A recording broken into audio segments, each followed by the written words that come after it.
Ну, пока еще. Пока ну, что, еще ну, снег выпал. Убирают люди. Ой, настолько скользко. Для пешеходов. С утра снегом посыпали, я видел машины, перекрестки, специализированная техника. Но в общем и целом это нормальная ситуация. В нашем городе каждый год так, и от этого никуда не уйти.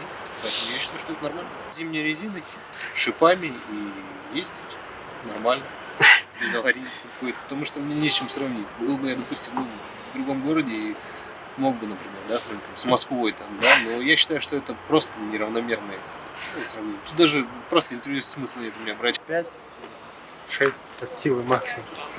Ну, 7 где-то еще. 6, 6. если убирают. Ага. А там, где вы живете, уборка производилась? Пока нет. Пока нет. А на центральных улицах? Заметно? Не знаю, я сегодня вышла. Хорошо. Спасибо. Пока нет работы. Очень скользко. Ходить. А так второй же день только снег выпал. Наверное, скоро уберут. Есть надежда. Надеемся. Ну, работы стало больше намного. Во-первых, снега много выпало.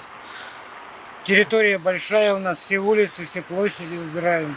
Так что вот и работаем допоздна, приходится работать. Вообще говорят, 2 смены приходится работать. Ну еще в ночь выйдут, ребята будут работать, да? Убирать. А вообще реально город очистить от снега как бы лопатами? Ну, лопатами без техники все равно бесполезно. Это. Погрузить-то надо так и так. А хватает техники? Нормально? Да, техники хватает. Ага. Ну, а примерно вот как специалистам, может быть, как вообще вот этот снег, когда можно будет убрать? Или только надеяться на то, что он растает? Нет, он уже не растает, это во-первых. А во-вторых, я не знаю, улиц много, убирать будем. Как получится, так уберем.